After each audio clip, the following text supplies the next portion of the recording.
lo he manifestado, como les dije, en diferentes escenarios. Conocido los borradores de los acuerdos a que se han llegado,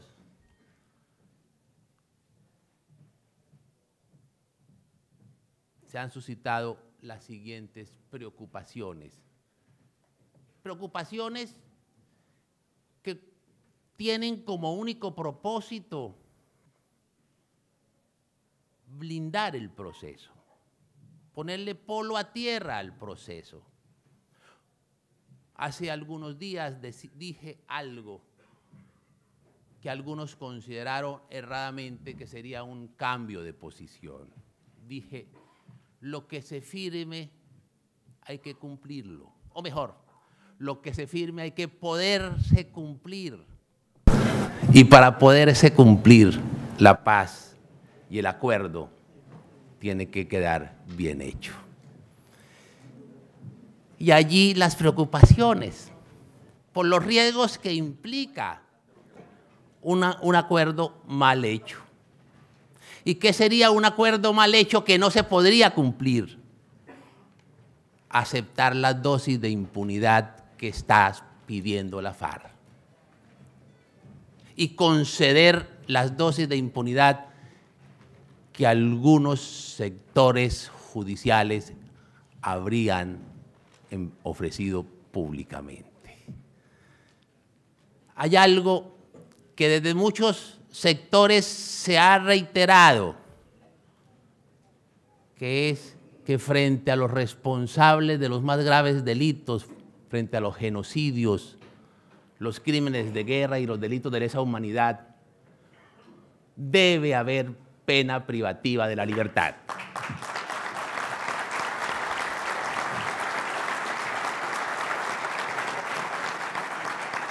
No basta con decir la verdad, no basta con reparar, menester es penas privativas de la libertad. Desde luego, reducidas sustancialmente, como lo permite la justicia transicional. Pero la justicia transicional no permite la absoluta impunidad. Frecuentemente uno oye a los señores catatumbos decir, no pagaremos un solo día de cárcel.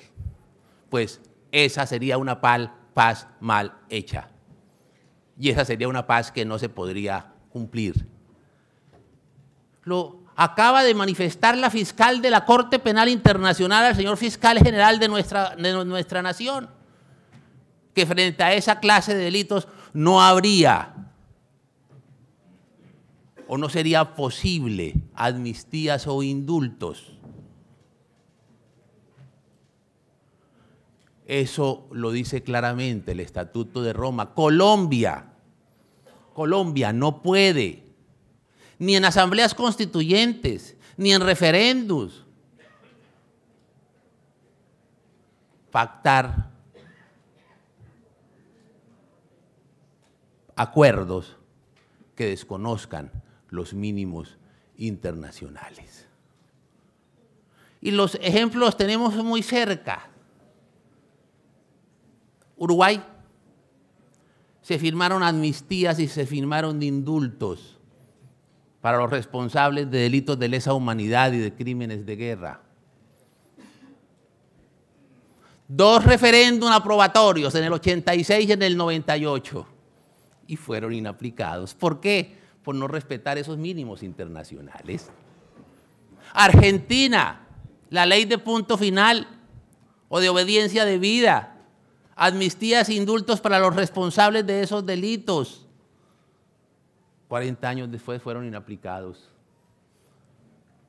Guatemala,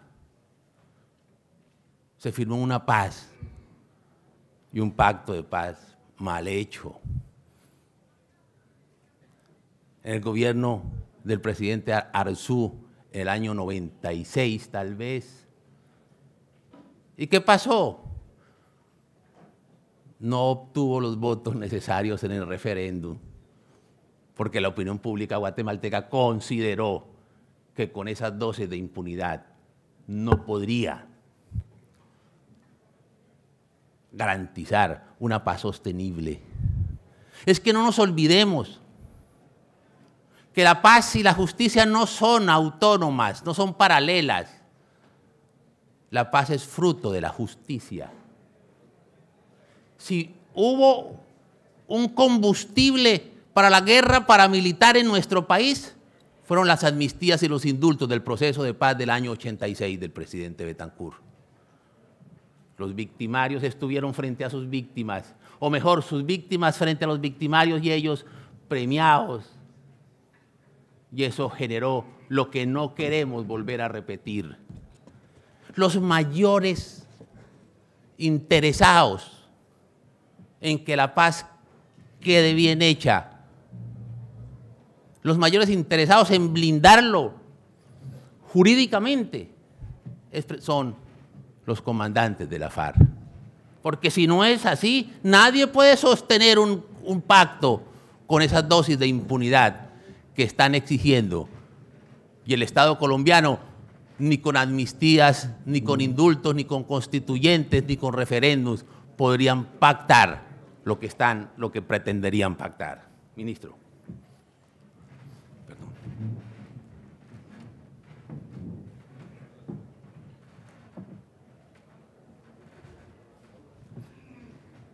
Primer tema que me suscita preocupación y que lo hago como representante de la sociedad, el tema de la justicia. Segundo tema, el tema del narcotráfico. ¿Cuál es la preocupación que me suscita?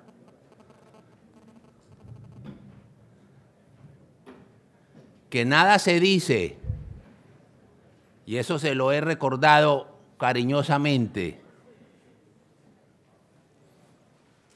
al superministro. Le dije, ¿cuál es la preocupación que me suscita el acuerdo conocido, el borrador conocido en materia de narcotráfico? Que nada se dice de las millones de hectáreas despojadas a los campesinos y a los ganaderos del país. Que nada se dice de los miles de millones de dólares que circulan en el mundo financiero. Que nada se dice de los miles y tal vez millones de cabezas de ganado despojados a los campesinos de Colombia.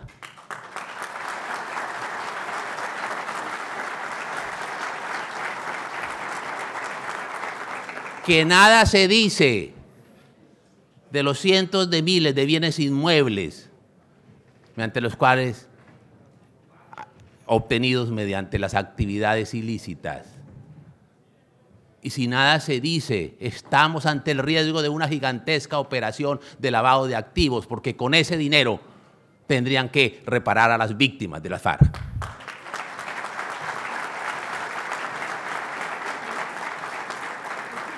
Y ese tema deben tratarse en la mesa de La Habana. Lo he dicho, lo he reiterado, ahora y a deshora, a tiempo y a destiempo, con prudencia y en ocasiones con imprudencia, pero me parece que es mi deber como representante de la sociedad y por ende representante de las víctimas. Claro.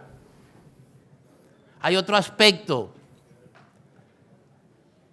que igualmente preocupa. Su negativa y su resistencia a reconocer su condición de victimarios. Y ahí uno comprende por qué no quisieran o no admitirían reparar con los dineros habidos en actividades ilícitas. Porque si se reconocen victimarios, acto seguido tendrían que reparar a las víctimas con sus bienes, pero no se reconocen victimarios y por tanto la consecuencia sería no reparar a las víctimas. De ahí la insistencia que se debe hacer de que reconozcan su condición de victimarios. Y hay un aspecto que a mí también me suscita preocupación. Y por eso he pedido y reiterado que estos documentos conocidos se deben discutir. Y no hay que escandalizarse cuando uno pide que se discutan. No se va a someter al escrutinio de la opinión pública. Y si se va a someter al escrutinio de la opinión pública, ¿será que no se puede tener el criterio necesario para ellos? Tampoco se puede escandalizar cuando existen disensos en estos temas, porque una de las características de la democracia, la esencial, es la existencia de la pluralidad y del disenso en las opiniones sobre los más disímiles temas sociales, políticos, culturales y económicos. Es necesario abordar estos temas, discutirlos con los expertos, con las víctimas, con los gremios y tener la posibilidad como sociedad de poder incidir cuando se establezca que existen los errores que pueden existir. Como procurador yo me he encargado y me voy a seguir encargando de tratar de estrujar a la sociedad con el debido respeto del señor presidente de la República, pero, y sé que él no es, dijéramos, reticente a ello, lo acaba de reconocer, es necesario que estos textos se discutan para encontrar las falencias y encontrar la posibilidad de corrección, porque al fin y al cabo los borradores son. Y si la sociedad encuentra en ellos los riesgos que al parecer pudieran existir, bien puede acudir a sus autoridades, a la institucionalidad, para que los derechos de los colombianos y el ordenamiento jurídico sean protegidos.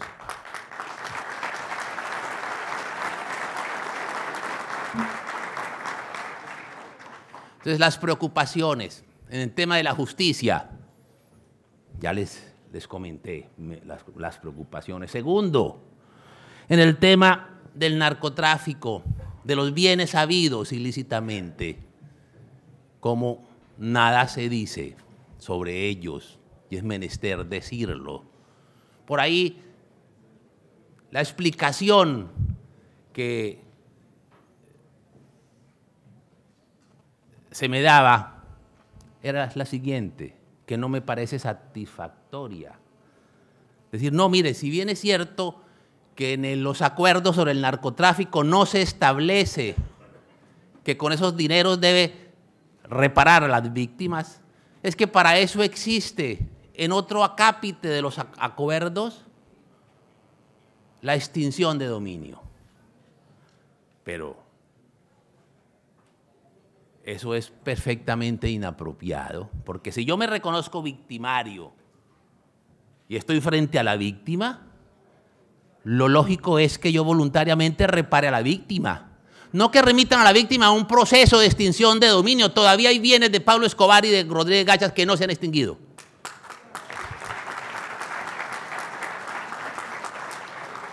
Eso es un auténtico instrumento que se convierte en un rey de burlas con el debido respeto. Esa es otra preocupación que me he permitido expresar, el tema del narcotráfico. El tema de la justicia, entonces, el tema del narcotráfico, el tema de la participación política, otra preocupación. ¿Por qué razón? Porque en el marco jurídico para la paz se establece claramente que no podrán participar en política los responsables de crímenes, los responsables de delitos de lesa humanidad y los responsables de genocidio. Que quienes pueden participar serían aquellos responsables de delitos políticos o de delitos conexos Y esa es la ley estatutaria a la que les corresponde determinarlos. Y las sentencias de la Corte Constitucional han establecido, han limitado precisamente ese derecho a la participación. Y dice que si bien es cierto, pueden haber otros delitos diferentes a la rebelión, a la sedición y a la asonada, esos delitos deben tener una naturaleza similar a el carácter y a la esencia del delito político, que es el altruismo. Y hay unos límites de razonabilidad y de proporcionalidad. Por eso pretender extender la conexidad a delitos como el narcotráfico o como el secuestro es, en últimas, hacerle conejo a las decisiones de la Corte Constitucional.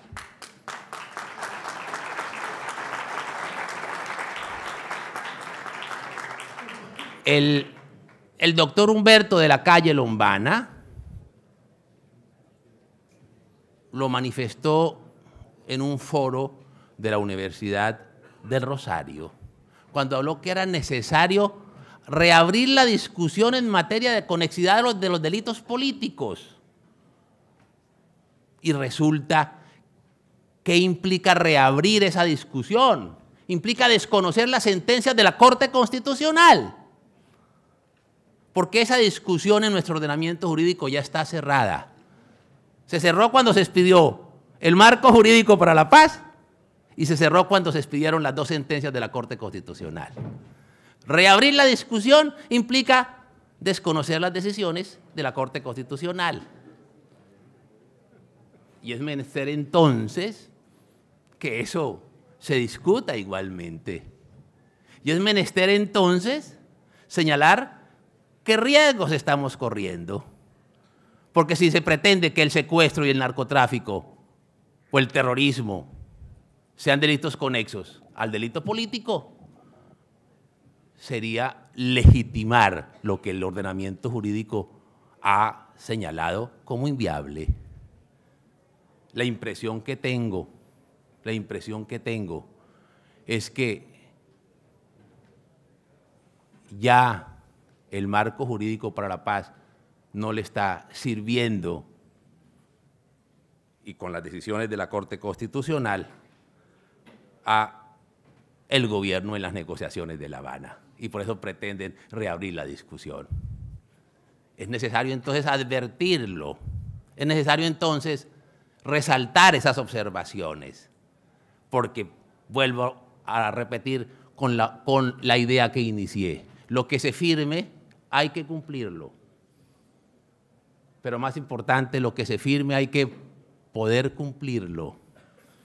Y se puede cumplir si queda bien hecho. Y queda bien hecho si se respetan unos mínimos internacionales en materia de justicia.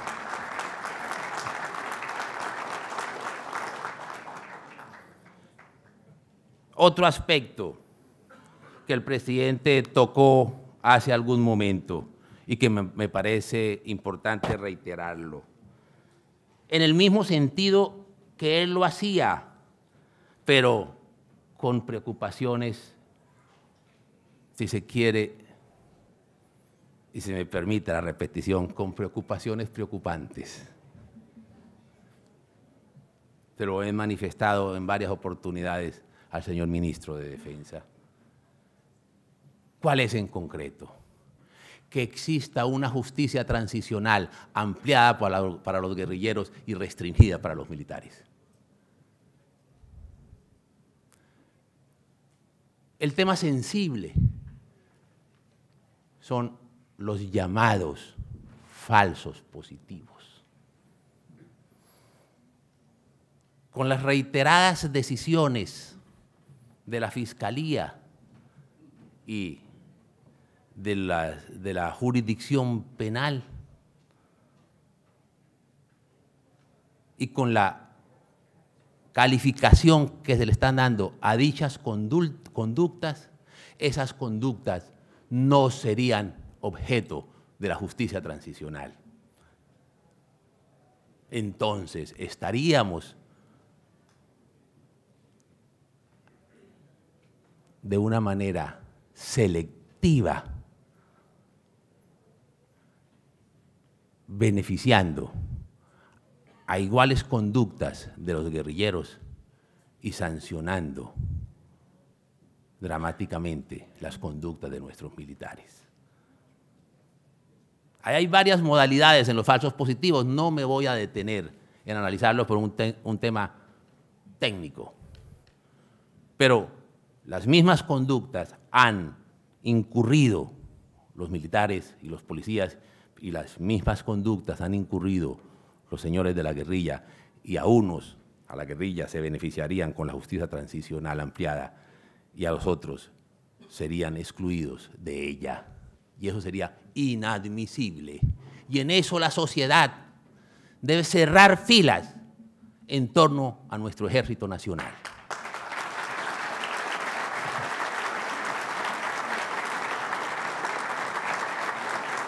Y en eso nos debemos comprometer a fondo: la institucionalidad, los partidos políticos, las asociaciones gremiales, el gobierno y los críticos del proceso, porque allí está comprometida la permanencia y la integridad de nuestra institucionalidad. Y en esa guerra jurídica, o esas batallas de esa guerra jurídica, la sociedad y la institucionalidad no la puede perder. Esa es la otra preocupación entonces, que haya una justicia transicional restringida para los militares.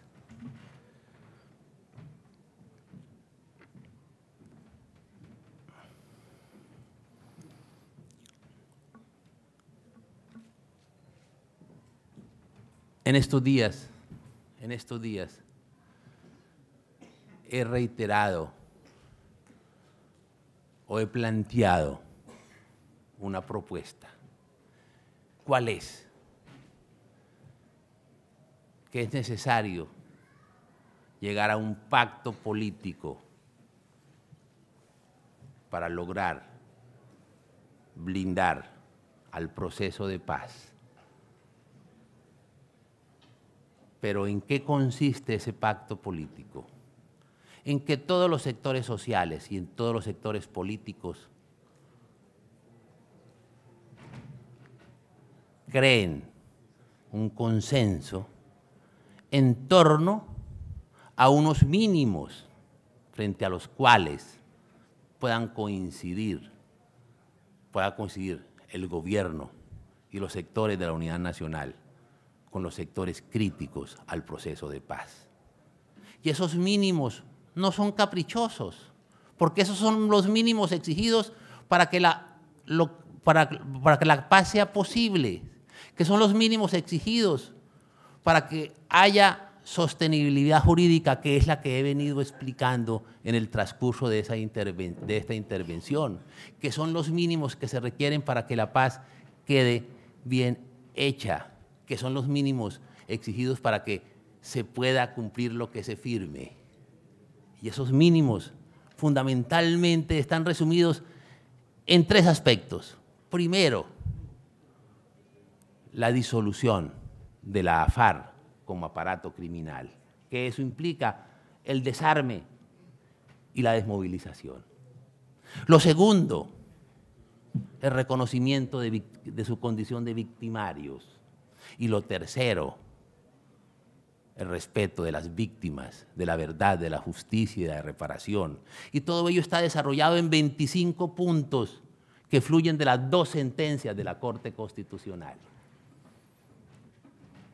Porque si no es así, es imposible, si no es con un pacto político en torno a esos mínimos, es imposible que esto llegue a buen puerto. Pero siempre debemos estar vigilantes, y a mí me corresponde como procurador ser vigilante, ser vigía. Son mis roles constitucionales. No es caprichoso, no es una posición personal, ni una posición política, es una posición institucional. Cualquier procurador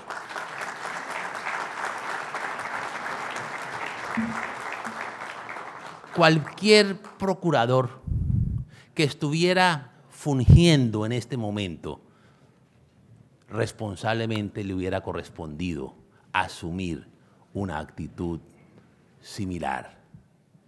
Lo voy a seguir haciendo, lo voy a seguir señalando, porque pienso que de esa manera se contribuye eficazmente al proceso de paz. La contribución no es el silencio, la contribución no es el unanimismo, la contribución en ese momento es la de advertir, la de señalar los riesgos para que se corrijan, para que se pueda llegar a una paz bien hecha, para que como consecuencia se pueda cumplir. Sí, lo que se firme debe cumplirse, pero debe poder cumplirse, y poder cumplirse es respetar estos mínimos que les acabo de referir. Muchas gracias.